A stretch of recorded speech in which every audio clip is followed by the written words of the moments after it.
Welcome to our suburban chat. We just got back from a good hike. We're clear at the top of mountain ridge that heads over towards Elko from Jarbidge. You can't make it over the top. We got stuck by snow, so we've flipped a Yui, went and did a lot of hiking up along the top of this, up in these pines.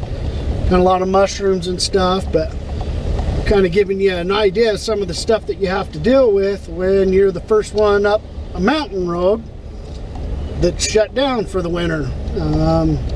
As you can see, we have us a nice little underpass of some pine trees that we have to go through. We had to make our own road. We had to make our own road. Yesterday we were moving trees out of the street.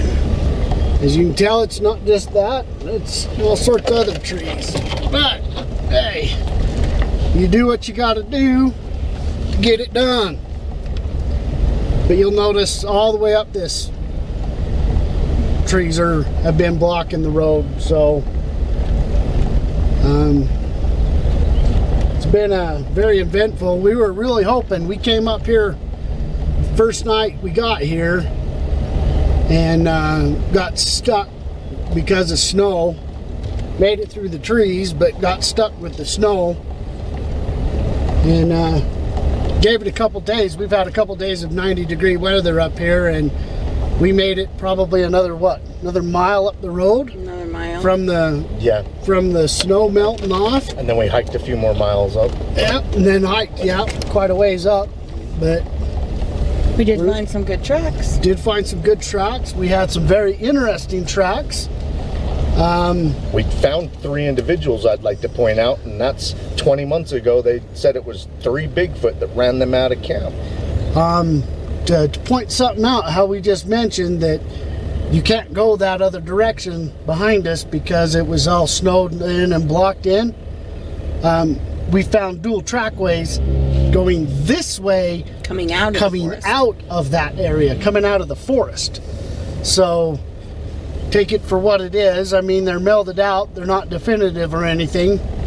We did find one mud track that showed pretty good toes, actually. I mean, it was pretty distinctly rubbed up against and looked like it was toes in the mud. We measured that one, and you know what? I just realized all the filming and measuring we didn't take a single snapshot of that, so we'll have to pull some screenshots out. Oh, you didn't even take a picture? I just realized now. Picture. We all should have had a camera. We got some aerial footage of this side hill. I put the drone up. Got some good pictures there. Got some pictures, video. Kelly and Jen sitting off the side of the road videotaping it all. It's a beautiful vista. Wish we could share it, but you know. Oh, I'm sharing it. I flipped the camera over. Oh, I was gonna say. I don't know how much they can see. Got some junipers in the way is what it is. I tried giving them a little bit of it. No. Oh, these things have seen better days. I'm not even sure they're junipers. They're not. I'm not sure what the hell they are. We found wolf tracks, moose tracks. Oh, lots of wolf tracks. Deer tracks, bobcat.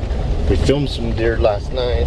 So if you're from Nevada and don't know it, you have wolves. Yeah.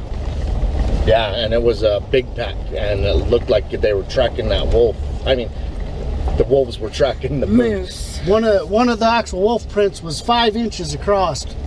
That's a big wolf.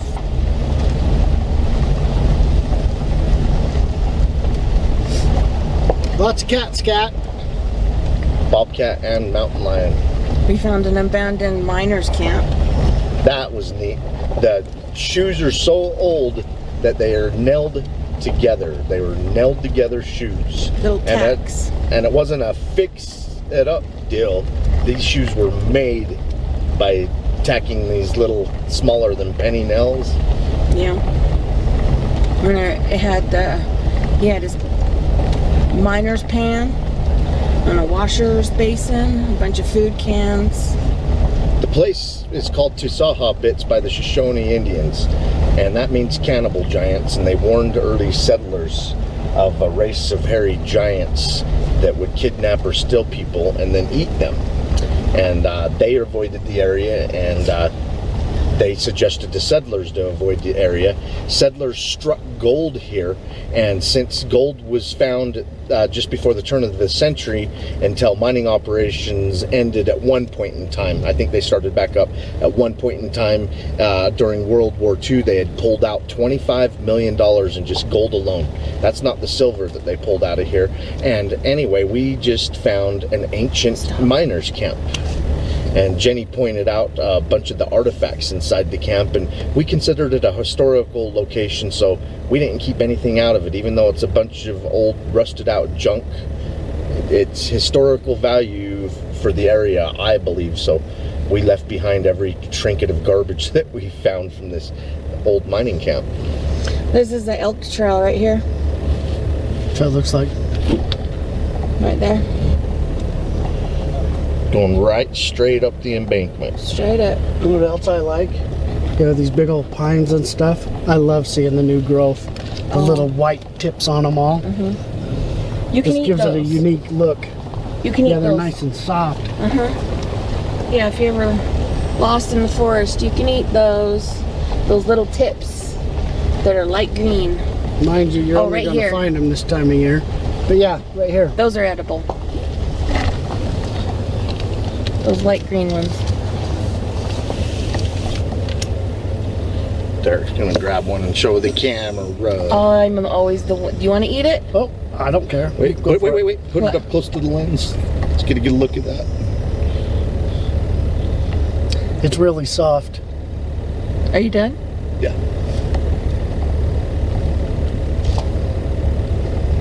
It's good. It smells good. Bet you it gives you minty fresh breath. Yep. Tastes a little bit. The aftertaste is a little turpentine-y. That'll clean your system.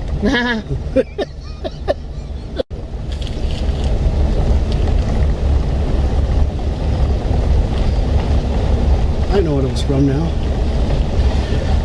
The whole tastes like shit, but you can eat it.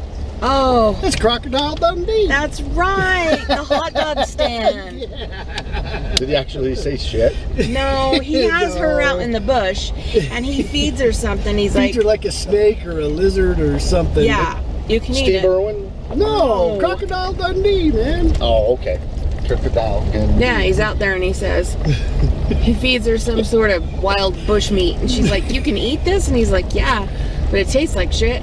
And then they go to New York, and she feeds him a The hot hot dog dog, yep. with everything on it. And he's like, you can eat this? And she's like, yeah, but it tastes like shit.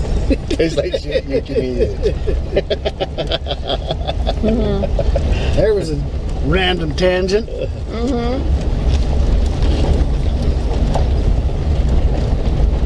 That's not a knife. This is a knife. Yeah. Oh, I wish I had one on me. Oh, yeah. You have one of those, too. Your brand new big old fat knife. Yeah.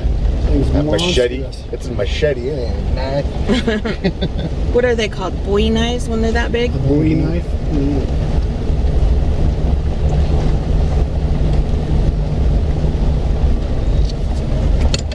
This is a beautiful spot. Yeah, it is. I'll flip the camera over to the side window. I don't know. Maybe it can pick up some of that. Just Yeah. beautiful over You there. can see it. I can see it. Yeah, all those pinnacles and all that up, all the way along the top of that ridge. Just really pretty. But that is the ridge that you stare at from down inside the town. If you're one of the people that think Bigfoot dwells in caves or uses them for shelter, there are hundreds and hundreds of caves here that Look. we have discovered in these rock See formations. the far meadow, Kelly? Right Yeah. there, the edge of the quaking aspens? Mhm. See the big brown something? It's either a big rock or it's something sitting right there on the edge Or of the it's a meadow. structure. Whatever it is pretty damn big. Can you get a camera on that? That big brown Yeah. rock at the end of it? That's, see that? It's a rock. Jenny, will you stop You this can one see filming that and from I'll there? get the other Yeah. cam. It's a rock? It's big, whatever it is. Maybe I'm not looking at what you're looking at. See the meadow? Yeah, there's a big meadow. Here, I'm going to Big hand you a meadow. camera, Derek. And then right there at the edge of all the quaking aspens, Uh-huh. it's probably a big rock. No, I'll let you check it out, Derek. Here, it's on. Here, this Zoom in on look. This is the. But This it's is worth the looking at. zoom button. This Yeah. is the picture. This is the film. What's it called? Oh, nothing.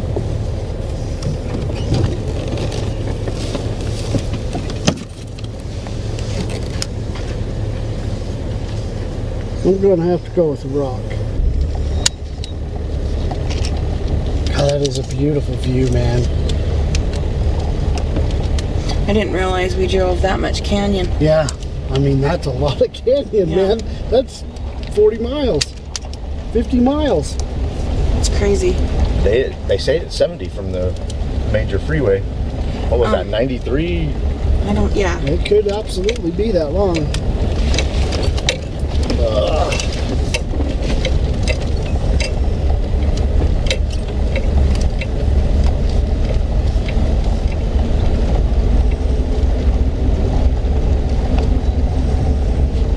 Oh, this is where we stopped and This is where we filmed, stopped and you flew the yeah. drone this exact spot. Yep. We saw that creepy thing sitting on the side of the mountain. That may or may not be a rock. From clear up there. Yep, clear at the top. I should see if it's still there. Well, you were right here. It was right here. It was right here, wasn't it? Thought you guys were sitting right here. Yeah. That is where we walked I down. want to get out and check it out, Jen. I'm gonna go check to see if it's still there.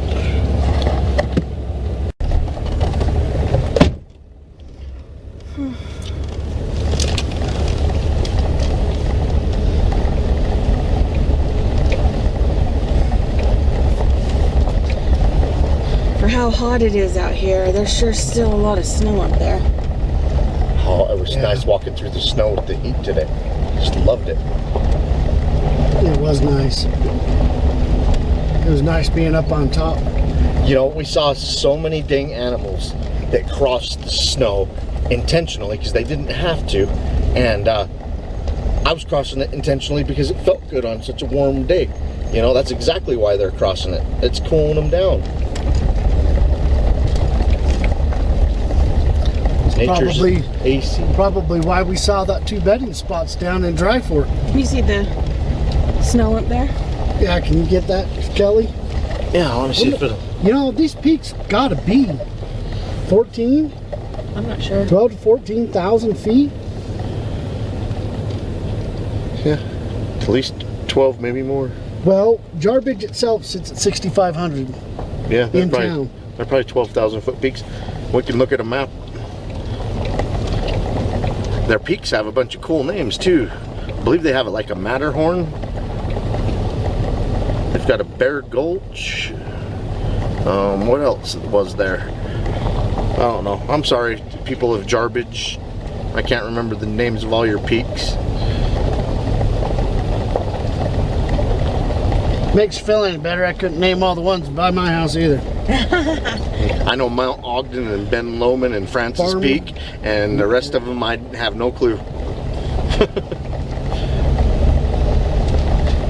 And I have seen a map of the names of all of our peaks several times. Is Snow Basin have its? Is it called Snow Basin Peak? No. No. No. They own it and they didn't change the name, eh? They don't get to change the name of the mountain. They don't? They own a slope on the mountain. Well, it's their damn ski lift towers that are on the top of there that It's I a good can see from looking my tree. roof. Too bad it's got a few broken branches, but that's a good looking tree right there. Hey, we're actually seeing quakies instead of birch trees. See this tree right here? As I said, it's too bad it's actually took a beating. I mean, a lot of things have snapped off, but that's a really cool looking tree. There's 5 snap-offs right there. All in that little grove. Lots of new growth coming out of this. You see all of it? It goes in little bundles.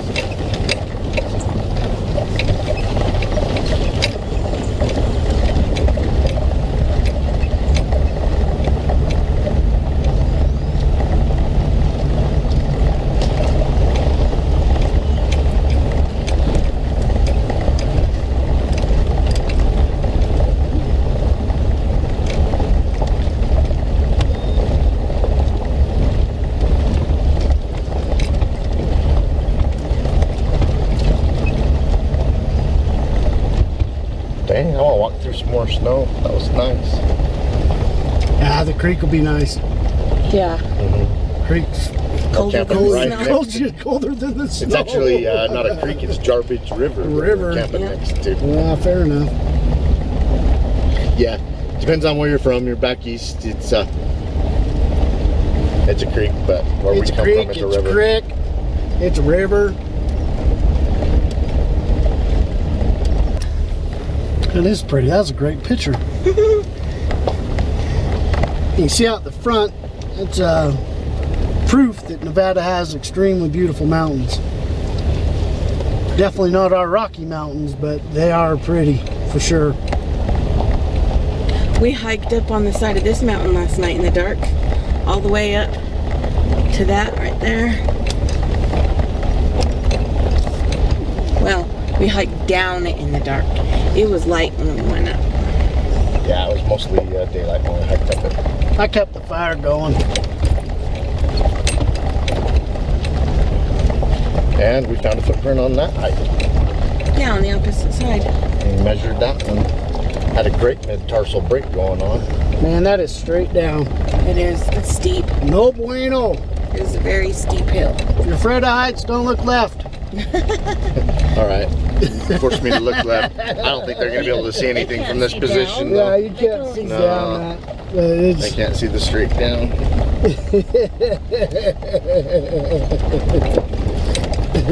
there is a reason why I'm doing 5 miles an hour. Yep. It's awesome.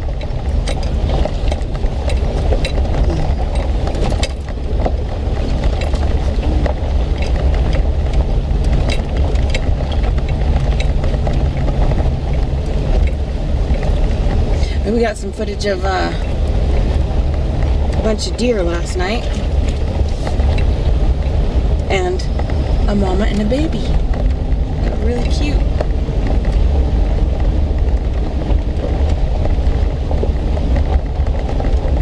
Now that we've seen wolf prints, remember how we were hearing those yips and stuff? Yeah, the whelps sound like a dog whelping or something. Might have been those wolves. Or coyotes. Yeah. It's a great coyote habitat. You know they're here. I don't know, and maybe because in Jarbidge they were selling coyote tails.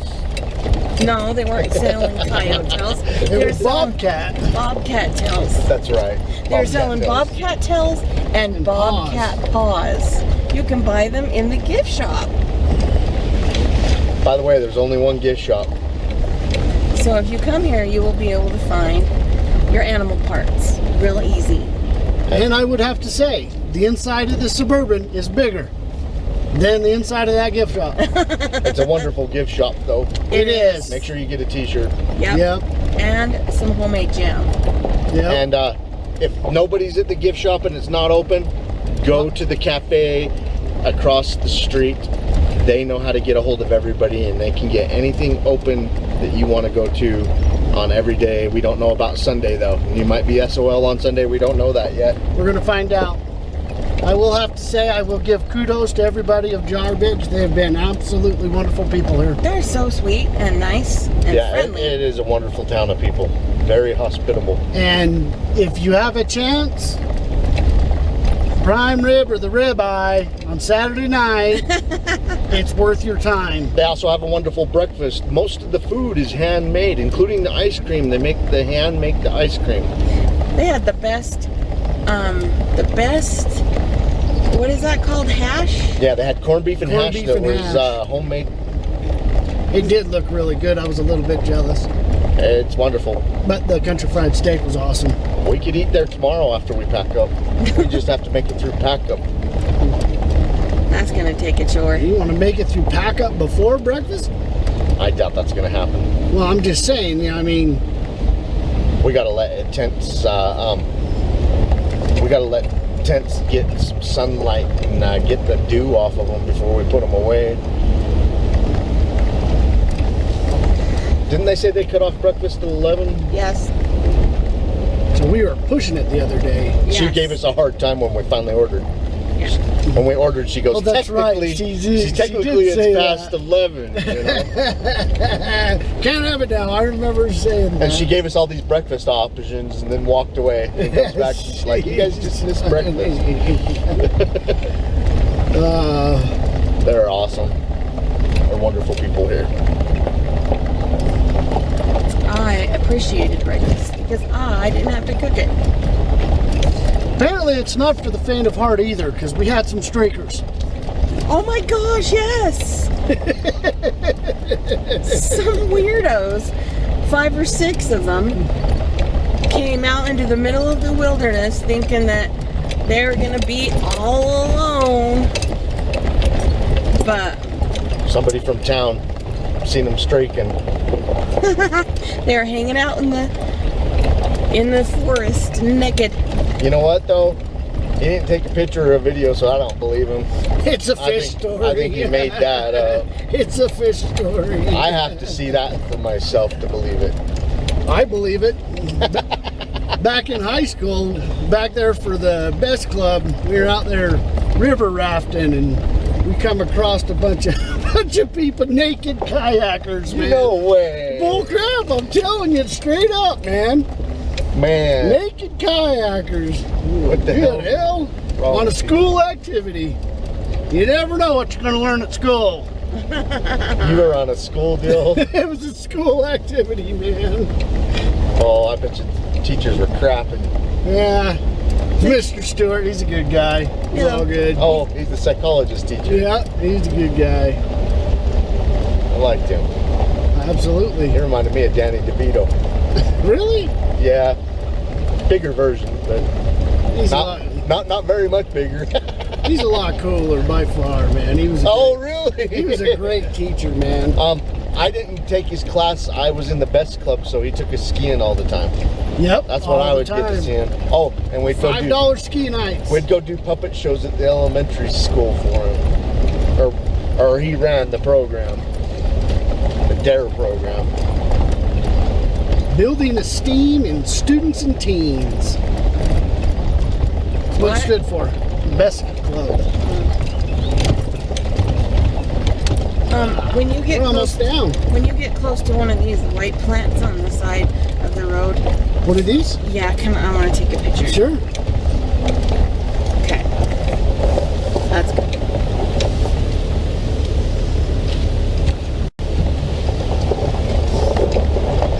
If you just let's go get ice cream. Yeah. And I was planning on going that way. I'll just take pictures while we kind of go by.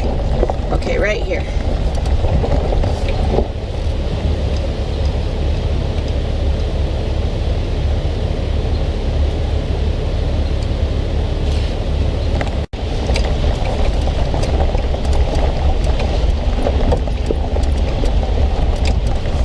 Actually, while we're in a second here.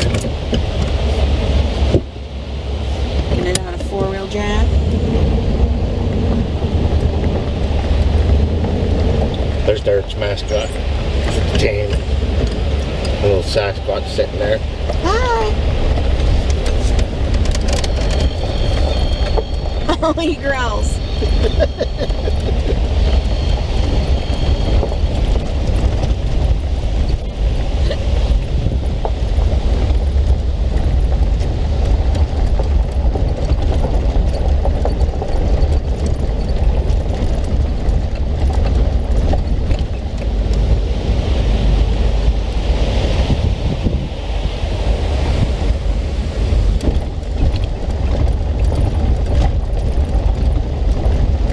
What does this sign say? Pavlac Post Office, Postmasters. James O'Hays died 1917. And he was born in 1915. Harriet Goodwin Jan. He wasn't born in 1915. So was this He was like he this? was just the post office postmaster. Yeah, So this is Doesn't like mean he those died. He times. just worked that long. So this was like the old site of the old post office, maybe back in there. I Must don't be. see why it would be any different. Ancient ruins. Oh, if we walk back in there, Enjoy, but do not destroy your American heritage. Apparently, there is something back there. well, good luck on getting through that. Yeah, that's pretty nasty. Yeah, they changed the post office to the settlement town. Yeah. It's there now. It was probably just closer to the mine. Is that empty cable? Oh, that's pretty.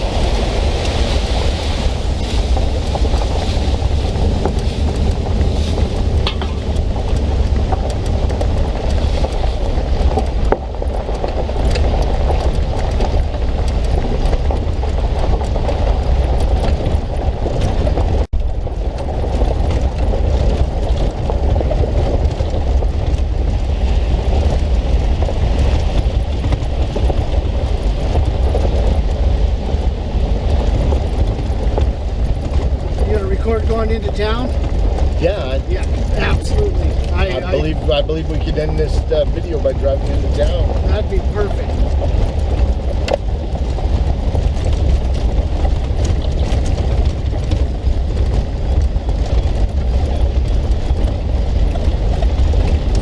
I mean, this town has dirt road.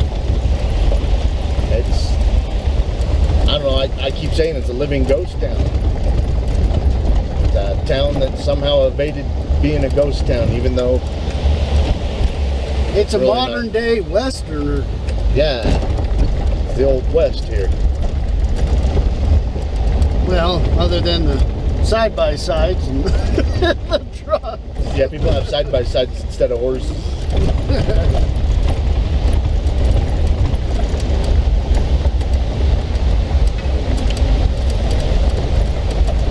And a 10-mile-an-hour speed limit.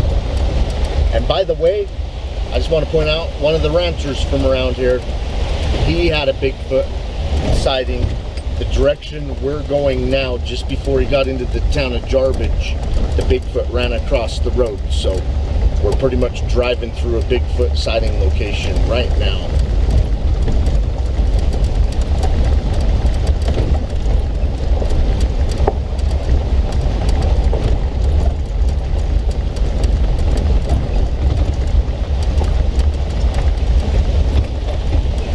Ooh, that's narrow.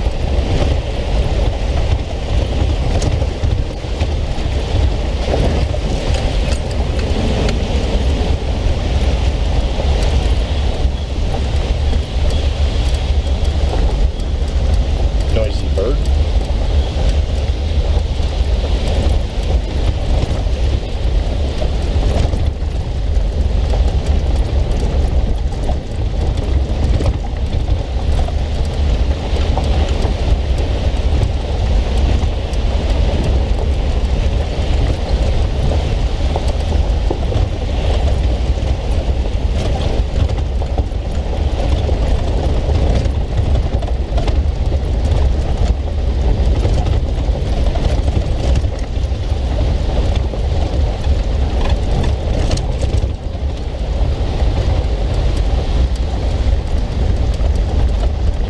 Mind you, to get to a major highway from Jarbidge is about 70 miles from their little town, and most of it's dirt road. So just a little town of 16 plus people.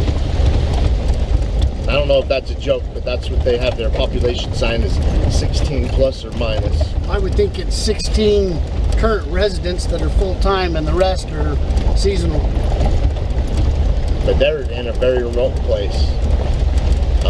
Isn't a cell phone tower within 50 miles of this place, at least if there is any closer we don't know of. Can't get no phone. Yeah, none of us has had phone at all. No here. internet, no satellite, no nothing. Yeah. And Morse code's just a pain in the ass. And I've read a couple of magazine articles where they argue stop? that this is one of the most remote places in the lower 48. Or pull it just a little bit. Okay.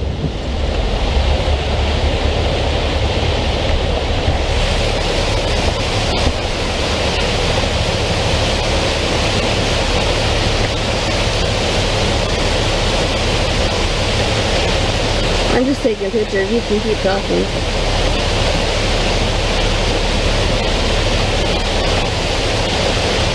All right.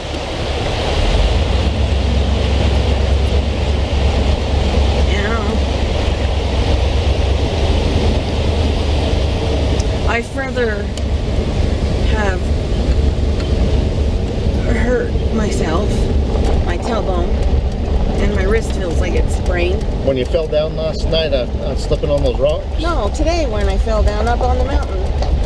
Oh, you fell down again? Derek saw me, didn't you? I did. Yeah, That's why I said something. I hit a snowbank and went down and slid. Boom, and slid down. Owie. Jenny is proficient at testing the firmness of the ground with her body. Everywhere. Yeah, she fell down on one of our hikes last night. I fell out of the tent. I watched you fall out of the tent, and that one looks like it hurt the worst out of all your falls.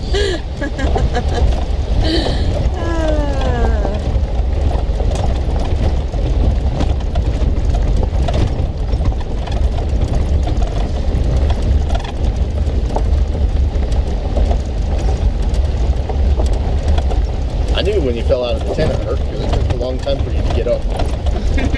Yeah, that one didn't feel too good. Took a long time to get up because your ass didn't help her. I was in shock. I didn't know what to do. He just stood there and watched me. I'm like, eh. I was like, what am I supposed to do? Should I pretend like I didn't see it happen? Savor some humility? Whatever. I'm not embarrassed. Should I get the camera and start filming? What should I do? I'm not embarrassed at all about me falling down because it happens so often that I'm just used to it now.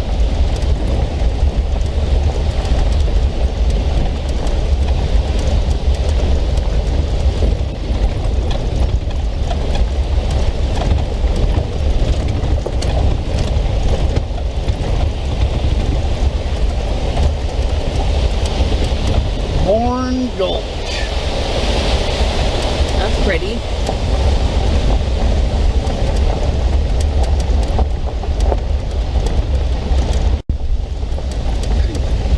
I think the only cement we've seen Is for the bridges. is for the bridges. And I'm sure that's because it's all either state or federally funded.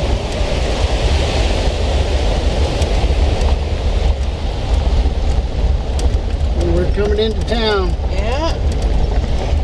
It says no trespassing right off the bat. It does not. It does too. There's a sign right over there. It said no trespassing. Oh, that's funny. Please obey our speed limits. There's an old building.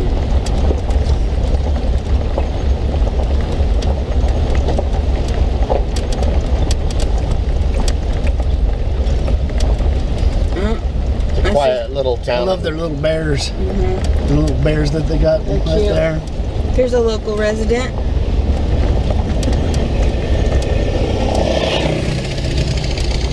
Yeah, everybody around here drives four-wheelers or side-by-sides.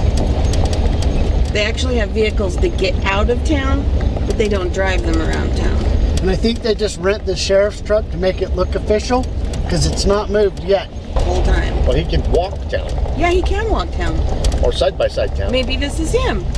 Maybe. Probably He's a fire side-by-side department. town. Search and rescue. He's search and rescue.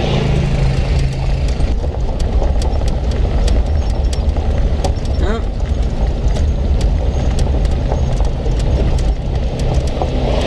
He's an ornery cuss. he's like, eh. Get out of my town. You've been in and out of here every day this week. Yep. Get out. Get out. Pulling some freaking get out. Yep. Time to leave.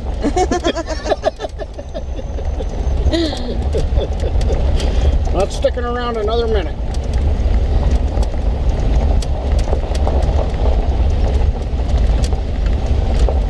I'm almost speeding. Oh, I know.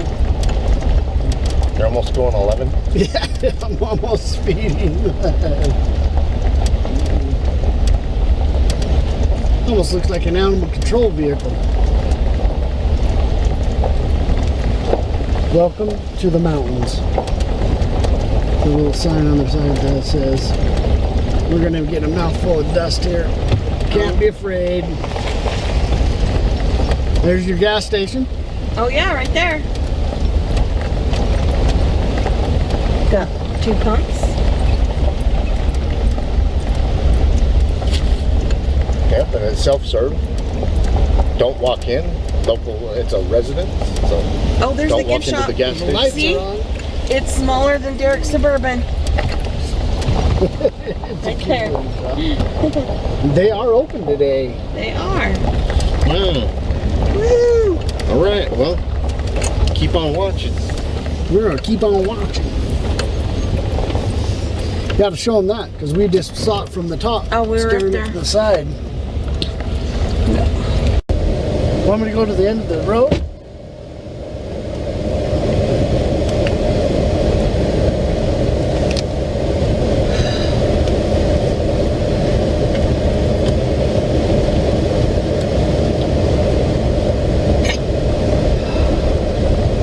Oh, better.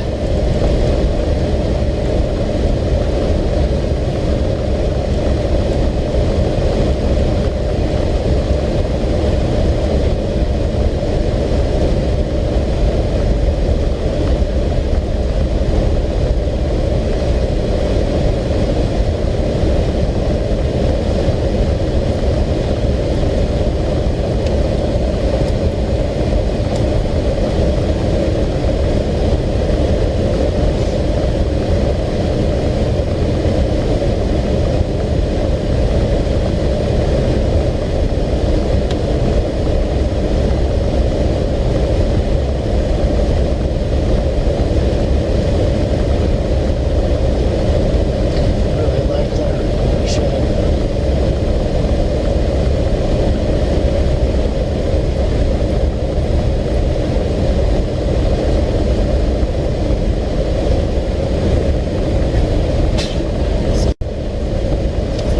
Wonder if they want to sell it. The only house you like up here is abandoned. No, not the only one. I said one of my, my favorite little house here. Oh, okay.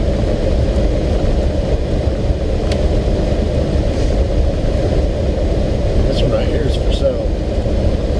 Yeah, but I just don't see it going for that price. Experience.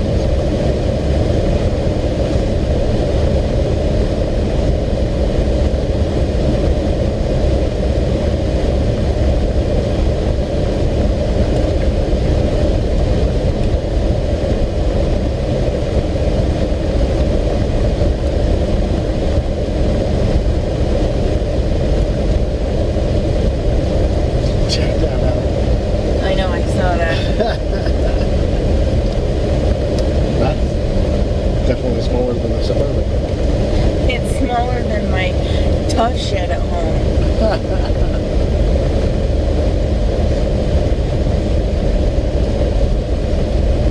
Hey, but if that's what you got, that's what you got. It's better than not having a house at all. Yeah, better than a cardboard box anyway.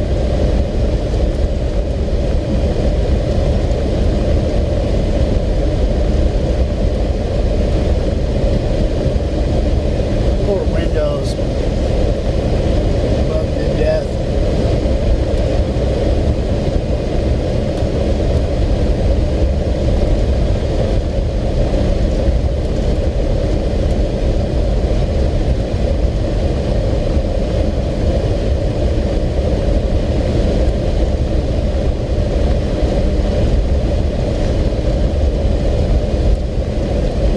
I would have to say though, coming this time of year, everything's still really green. Yeah. Come here in the August, September, and everything's gonna be dead. These mountains are good at catching moisture, though.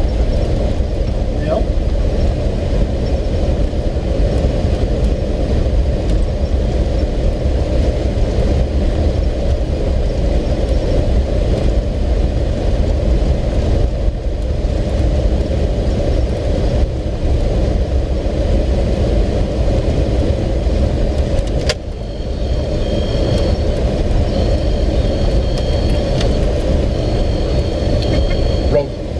Bigfoot road crossing is the most common Bigfoot sighting area, some random road crossing. So I really like doing some of these drives when we're going to point A to point B with the camera going. Just I buy high chance that we get a road crosser. Not only that, but you'd be surprised at how many animals go running out in front of us. Usually happens when the camera isn't on though. Usually when it's getting towards dusk, we get a lot of road crossers coming down to across the road to get to rivers or streams.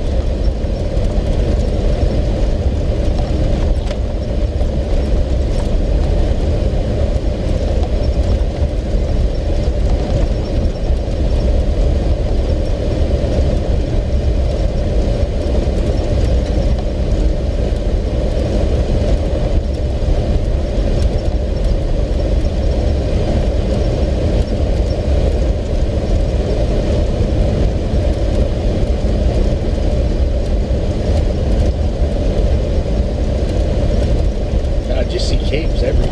I know. Yeah.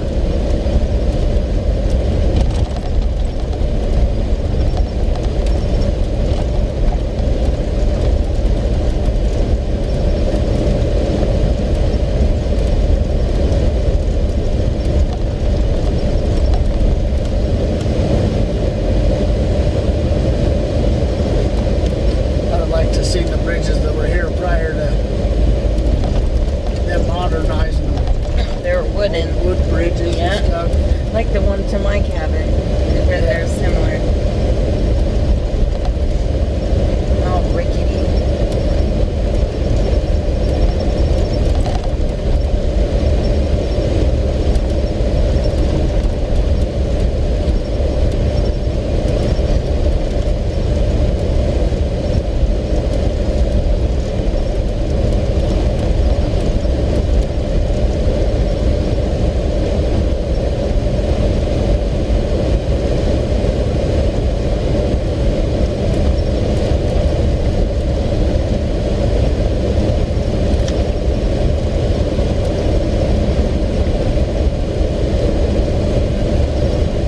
God, that is so full. Yeah. And if there's that much more snow up on top, She says that sometimes it Rise a comes heck of a off lot. too fast that the little town of Jarbidge gets flooded. She says they already have a high water table.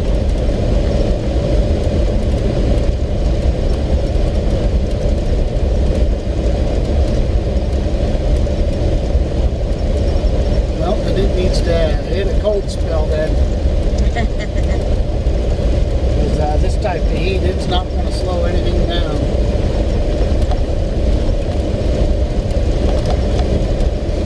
I guess that's when the people living up the hill and not right on Main Street are a little bit luckier than most.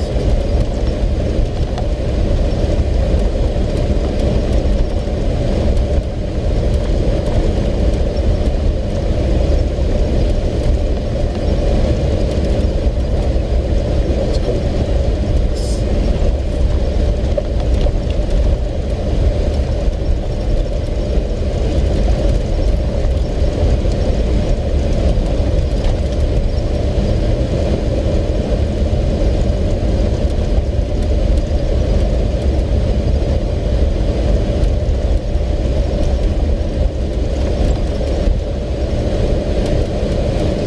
This is the type of stuff that loses rocks all the time. That big rock right there, it don't got too much longer and it's coming down. Oh yeah. That'd make a nice big old hole in your car. Oh man.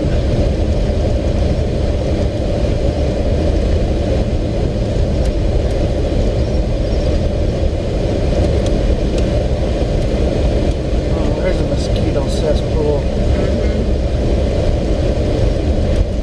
All of that's all swamp. All swamp with a big old pond right there too. Well, okay, it's a little pond, but it's all soaking wet. Just muck.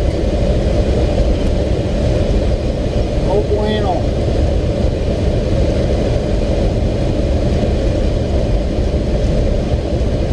I can't believe how many different kinds of habitat is just right in this canyon. Yeah. It's crazy. Picas live in that.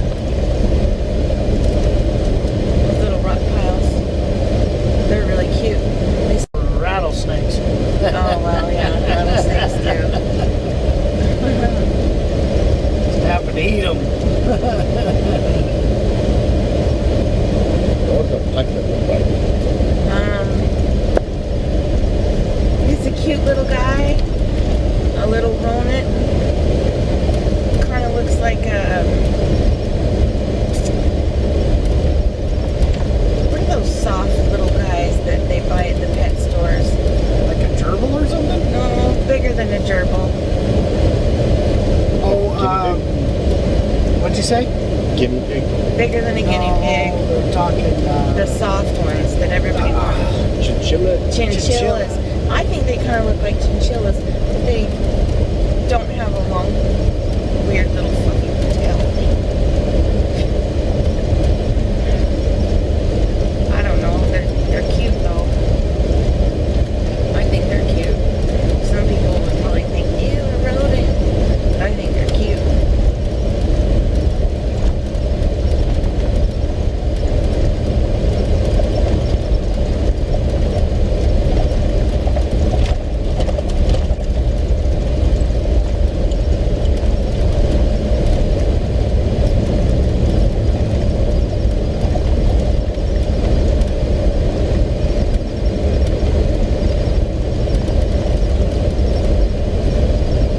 What are those teeny, teeny, teeny little weasels called that turn white in the winter?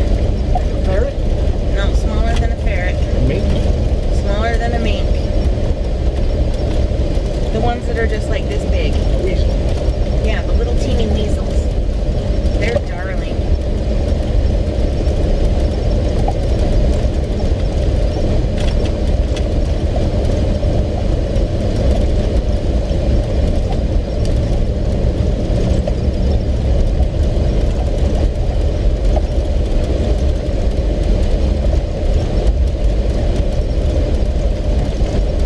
There's so many little tributaries. So much little runoff that's coming out in all sorts of different places. So much water's filling into this river. It's a rager. You don't want to be falling in that.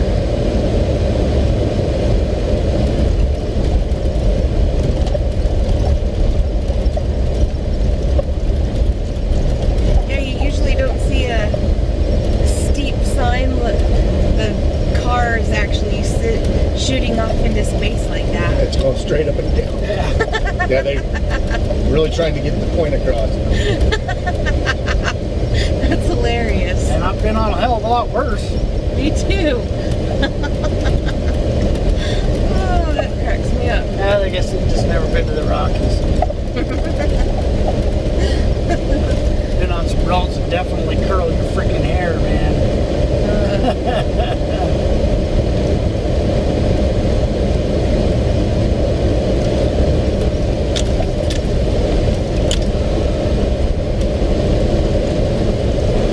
I don't think you guys will get me up over the American Fork. Oh, Yeah, you don't want to go over I don't that. think you'll get me up that. I might Not do it in a this. side-by-side. I wouldn't do it in this ever. I don't even want to do it in a freaking small car. It's just too Narrow. busy. Yeah, this thing demands room. Yeah. You gotta give to this thing because it's just so damn big. That is really not any long, bigger, longer than a normal, maybe a long bed. But I like this bad dog. This thing's done well for me.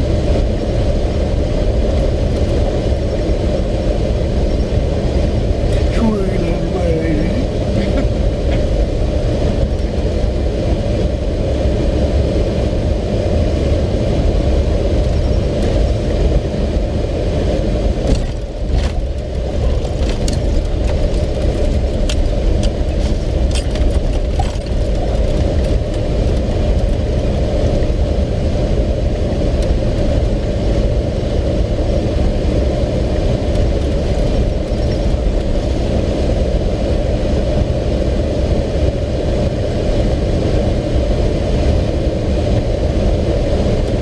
Home sweet home.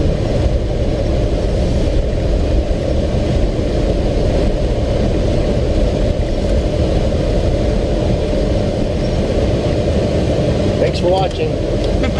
We're gonna keep on squatching.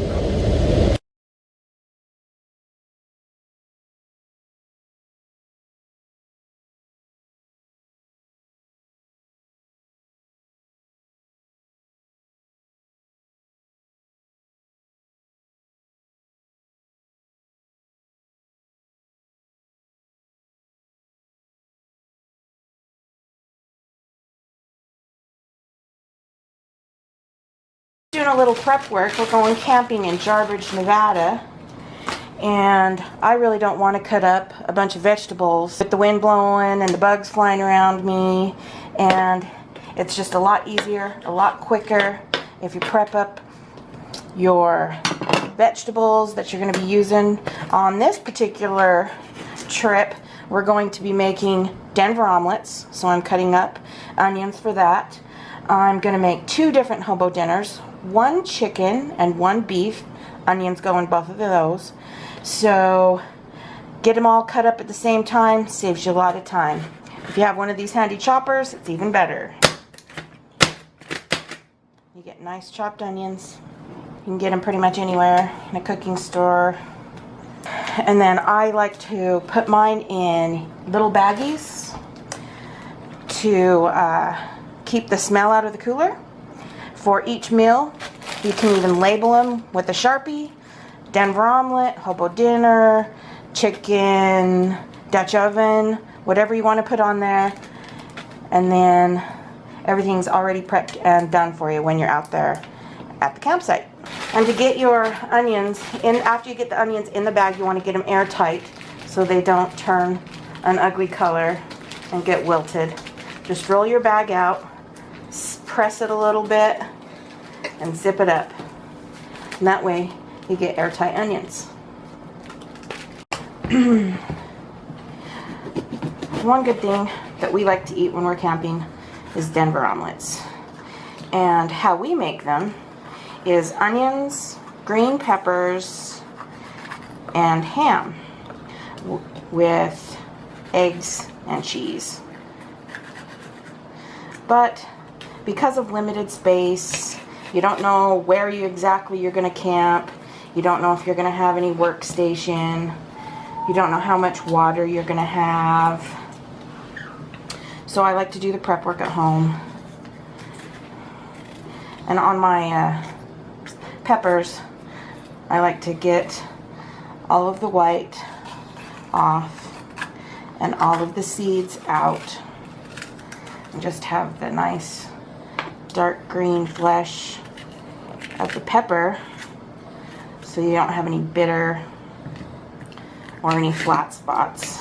And then after I cut them up, I just put them in a colander so that I can rinse them in the sink, get them nice and clean. Okay, then after you spray them down in your sink, get them all nice and clean, I like to dice them, not too small, because they will wilt a little bit in your pan, and you want to have a little bit of nice even crunch when they're in your omelet. Just get a nice dice on there. And then I also like to put these in the bags so that you can get them airtight. You can put them in Tupperware, but then you won't get an airtight an airtight seal. For one of our hobo dinners, we're making a steak hobo dinner, a ribeye steak hobo dinner. They're delicious. And in it, we'll put potatoes, green beans, onions, mushrooms, and I like to use canned sliced potatoes. The texture is just really yummy. So you just open up all your cans, drain them before you put them in the pot. Alright, we're going to cook our potatoes a little bit, season them up before we put them in the pan. Heat up your pan, medium, add some olive oil so they don't stick. Get it nice and hot.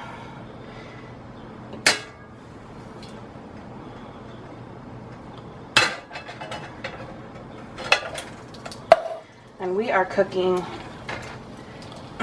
quite a lot of potatoes because we have our whole crew going this time. So we're making hobos for our whole crew.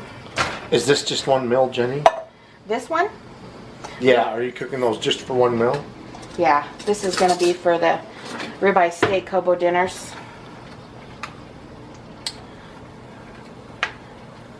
Just going to brown them up a little bit. Alright, while our potatoes are cooking for our ribeye hobo dinners, I am going to start making the rice for our grilled chicken hobo dinners. And in this one, I use rice. I think it tastes good with chicken. So, in this particular one, I am going to be using long grain wild rice. I think it has a better flavor, nice texture. Just choose whatever rice you want and cook it however your instructions tell you to cook it. I'm adding a couple tablespoons of butter.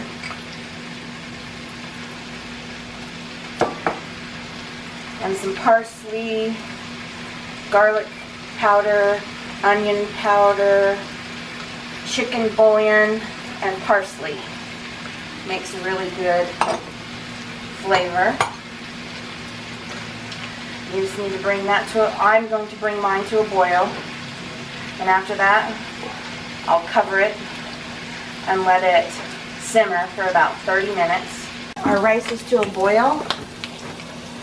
So you just like to stir mine around a little bit. Cover. And then turn it down low to simmer for about 30 minutes. And our potatoes are looking pretty good. They're browning up real nicely. I'm going to take these off right now and make the first layer of our ribeye steak hobo dinners. Yep, those look nice. We're going to get our pans ready for our hobo meals. Lots of people just like to put theirs in tin foil and wrap them up. However, I like to use tin foil, actual little pans. They don't spill, they cook better, and then you can eat right out of them. You want to spray some cooking spray in each one, on all the sides and the bottoms, so that everything doesn't stick. And then we have our potatoes, which is going to be the bottom layer of our ribeye steak hobo dinners.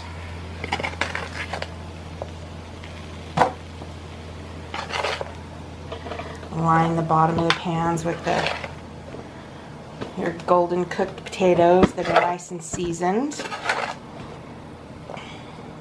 You can use any kind of potato. You can make your own potatoes from fresh potatoes. You can use red potatoes, any kind of potatoes you like. But with this particular one, we're using the canned potatoes because I like their flavor. We're going to cook the rest of the items, the mushrooms, the onions, and the steak, and put those over the top. So that will be our next step. Our rice is cooking up nicely. And one trick to cooking rice is do not take the lid off. It'll let the moisture out. You need all the moisture in for your rice. So if you want to stir it, just slide your pan back and forth a little bit to stir the bottom. Next, we're going to prepare our beans for our ribeye hobo dinners. And you just want to bring some water to a boil, put in some salt, get it boiling, and then we're going to put our beans in. Alright, we've added our salt, our water's come to a boil, and I am just going to quickly blanch our green beans because they're going to cook on the fire in the hobo dinners, and so I don't want to cook them too long, but I do want to blanch them a little bit. We've blanched our beans. Just going to pull them out. Oh, they look so good.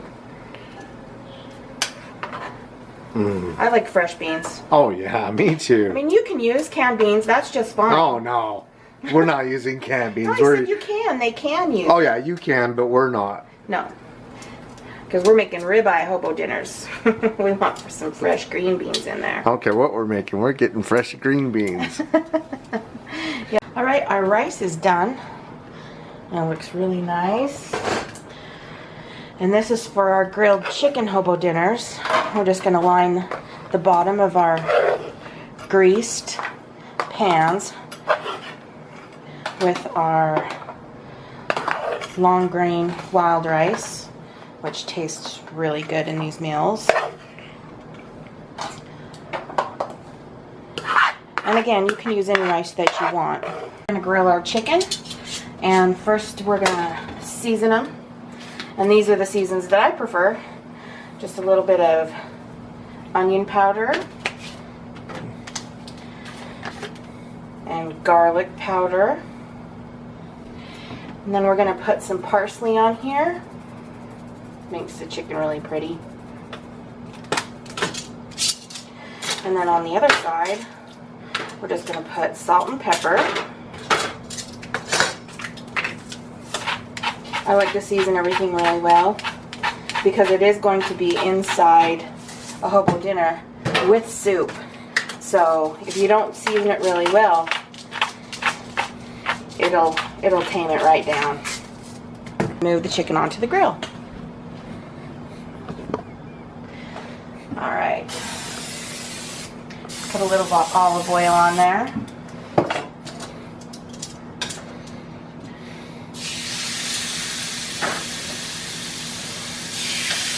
Some nice grill lines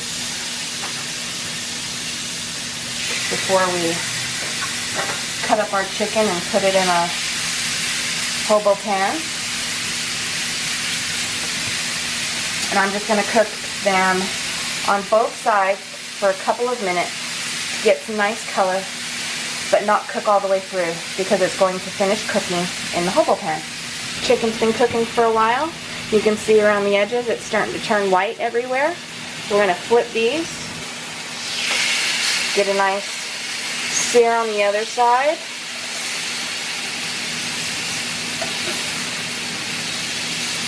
Cook them for a couple more minutes. Get some nice grill marks on the other side.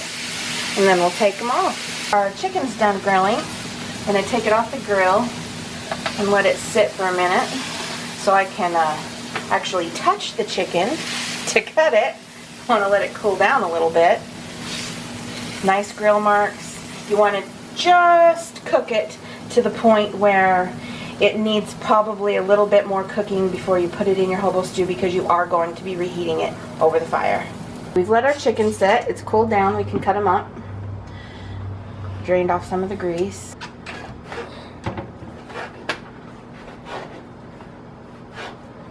You can cut them into strips or chunks. And I prefer chunks so everybody can get, and everybody gets one breast in their hobo dinner. And that's about what I'm going to cut them up like for each dish. We have our cut up chicken. We're just going to add them into our hobo.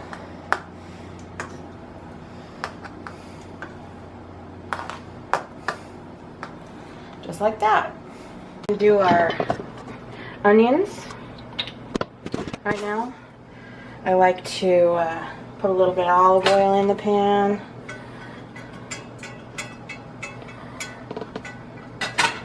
And we are going to caramelize our onions. You don't want a strong onion. The onion flavor is delicious. And we like to caramelize ours for our hobo dinners. Season a little bit with some kosher salt.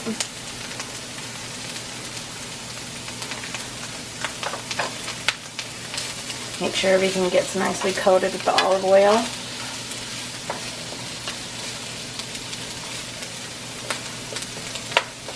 You can use any kind of onion, red, yellow, white. We're using yellow.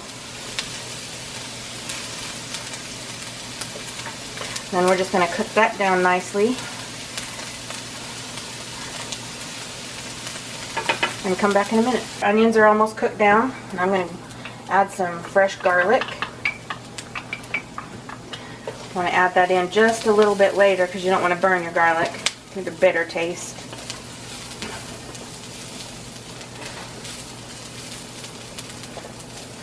Okay, we're gonna let that cook down for just a little bit. Our onions have cooked down to just how I want them. Everything's smelling really good. The garlic smells delicious. We're gonna add this to our hobo dinners now.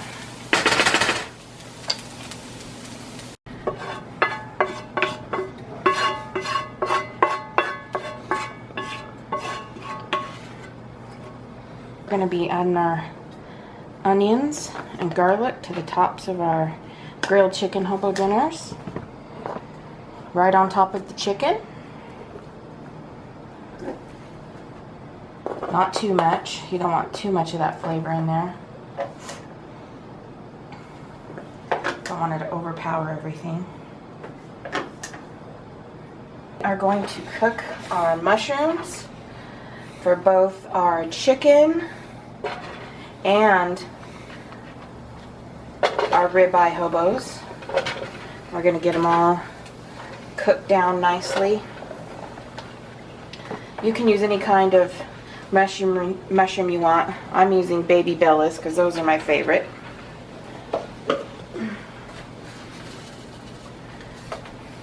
Add a little bit of kosher salt. Soaks into the mushrooms. I'm going to add a little bit of chicken stock later on to glaze the bottom of the pan.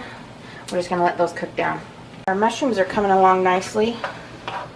They're cooking down. And while we're doing that, I am going to heat up the soup that we're going to be putting in our hobo dinners. I like to heat up the soup a little bit before I pour it in because it pours in nicely when you do. If you don't heat it up, you get big gloops and it doesn't distribute as well. I am cooking down the soup a little bit so it'll pour nicely, and I just failed to mention that we are using cream of chicken soup because it tastes the best with the grilled chicken hobo dinners. If you don't want it so creamy, you know, don't add a lot. If you want it really creamy, add more soup. But I prefer to use cream of chicken soup. We're cooking down our mushrooms. They're doing good. And our soup is starting to boil. And I just wanted to tell you that we are using cream of chicken soup. I think it tastes the best while making the grilled chicken soup. And this is, I'm getting to the consistency that I can pour it down to. And don't water your soup base down.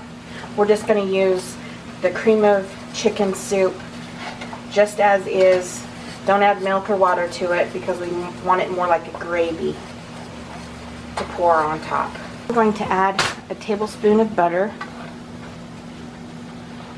to the mushrooms, to give them a nice buttery flavor.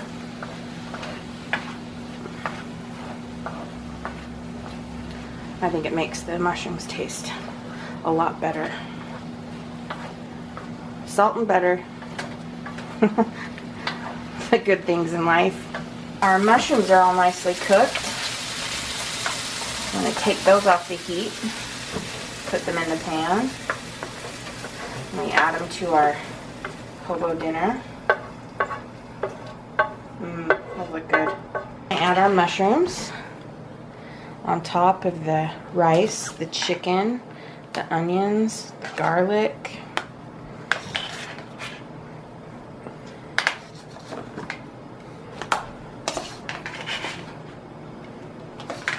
Step, we're going to add some carrots. I think that tastes good with chicken. We're just going to add the carrots right on top of the mushrooms. And I like the crinkle cuts. I think they have a better texture. You can use fresh crinkle cuts and cook them down a little bit so they're nice and soft. Not too soft, just a little crisp still. Or you can get the frozen kind which I am using right now. Last step is just to cover everything with the chicken gravy or the cream of chicken soup. And a lot of people like theirs with just a little bit of soup. Some people like theirs to have a lot of soup. We like ours to have a lot of soup so that it's nice and moist all the way down to the rice. And to make 4 servings like this, I opened 2 family size cans to get this much soup. And this isn't anybody's recipe but my own. This is my own recipe, so it's not what it calls for. This is my own recipe. But if you just slide them back and forth, you can distribute the soup nicely. And that is a finished product. All we have to do is wrap them up in tin foil. And they'll be ready to be put right on the grill, the fire, in your oven, wherever you prefer to cook these.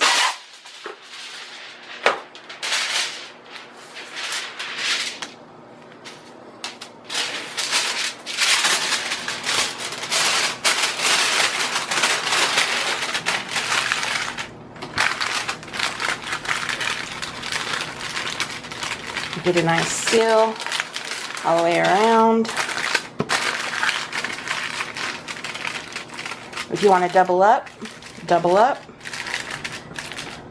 But that is the finished product of the grilled chicken hobo dinner. After you get them all wrapped up, they stack nicely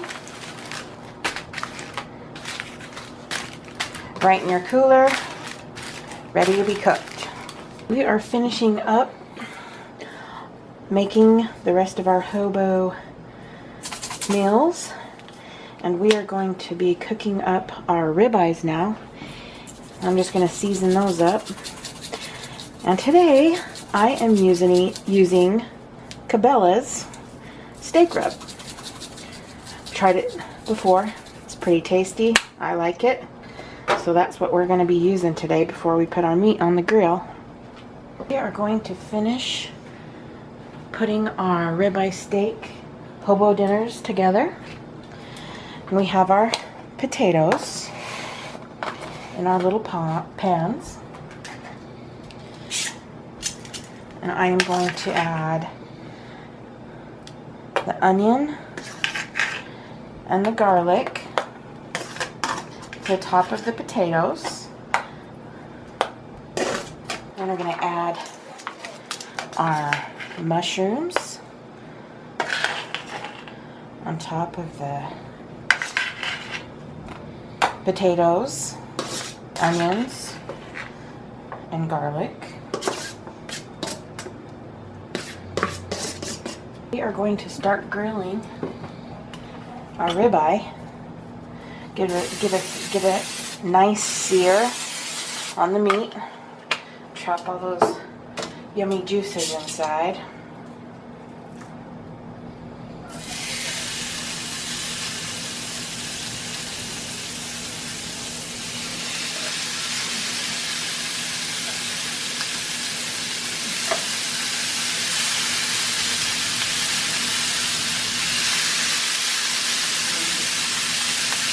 We're going to let that go for a couple of minutes, and then we'll flip them over. While our steaks are cooking, I am going to heat up the soup, the sauce, whatever you want, for the ribeye steak hobo dinners. And what I've chose for this one is cream of mushroom, because I think the cream of mushroom tastes the best with this particular one. And again, I like to heat up the soup just a bit so that it pours nicely over the top of the hobo dinners. Just make it, don't add any milk, don't add any water. Just the soup itself is good enough. Our meat has got a really nice color We're going to flip them over, finish them off a little bit.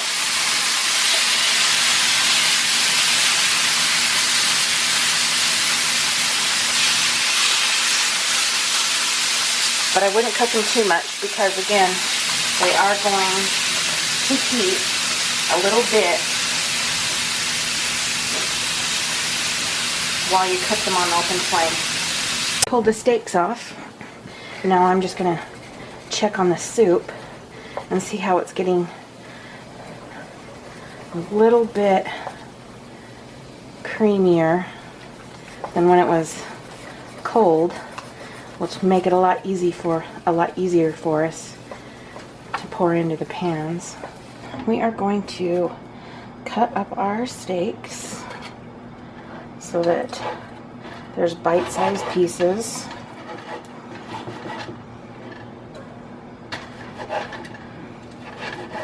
For our dinners, and that's about how big I cut them up. We'll just finish cutting those up and add them to the pans. We are going to finish assembling our ribeye steak hobo dinners. Now on top of the potatoes and the onions and the mushrooms, you want to put in your ribeye steak.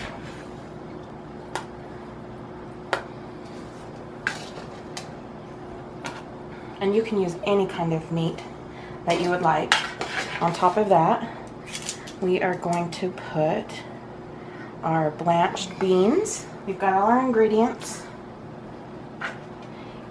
into the hobo pans. And now I am just going to ladle in the cream of mushroom soup over top of everything to make it nice and moist, and all of that soup will leak down inside and cover all of the meat and the vegetables and the potatoes. And as soon as we get to our campsite, I will be showing you how to cook up these meals.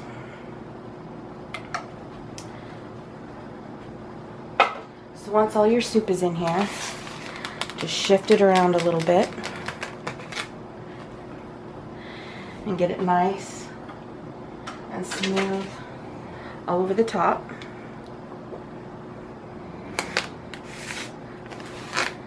Kind of like making a cake. Get them all smooth down in there.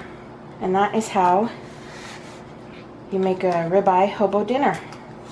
Should be pretty tasty. Now all I have to do is wrap them up in foil and they'll be ready to go into the cooler.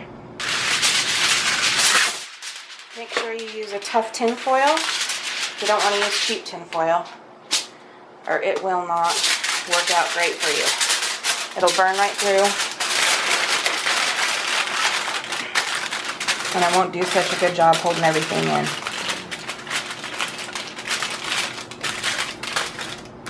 I like to double seal everything. Works out better that way.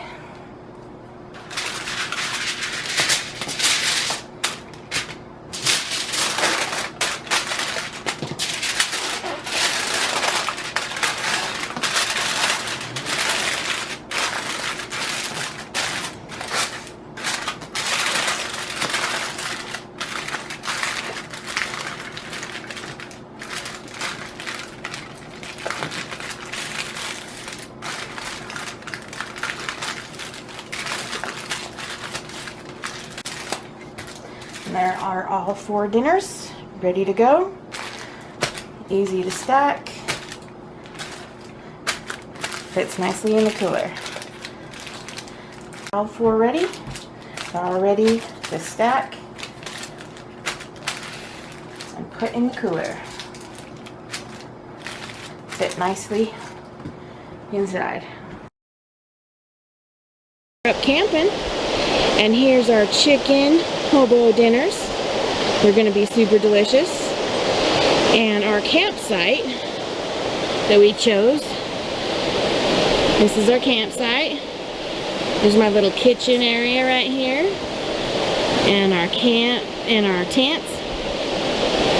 And our little truck over there. And our seating area. But what's kind of special about this campsite is this really cool old chimney that just happened to be here. And usually I cook my hobo dinners right in the fire. However, because I found this chimney, I've cleaned it out and I've put my grill in here. And I'm going to make my fire in here. And this is where we're going to cook our chicken hobo dinners tonight. So as soon as I get this fire up and going and put my grilled chicken hobo dinners on here, I'll film a little bit more so you can see it cooking. So I've built my fire. I've got my coals going. And those are the grilled chicken hobo dinners on there. They're going to be cooking for some time, getting all nice and warm and bubbly. And as soon as they get cooked, I'll pull them off and we'll open them up and let you see how they look. And then we're going to eat some dinner.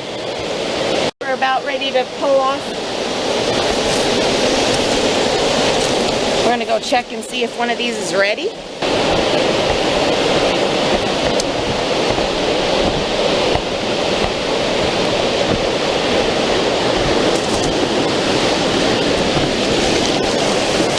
They sure smell good. Derek, you got your pocket knife? I do.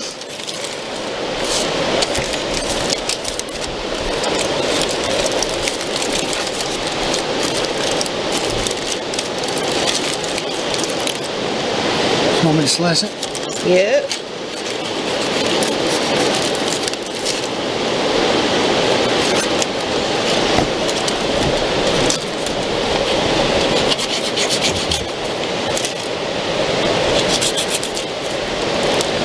Woo! Is it hot? Oh, it just smells good. Oh yeah. I'm gonna say she's ready. That looks delicious. Even the dog come running over saying, hey, that smells good, guys. Got it all open. I check on it. All the rice, chicken. I see carrots in there too. Yeah, carrots, chicken, Mushrooms. mushrooms.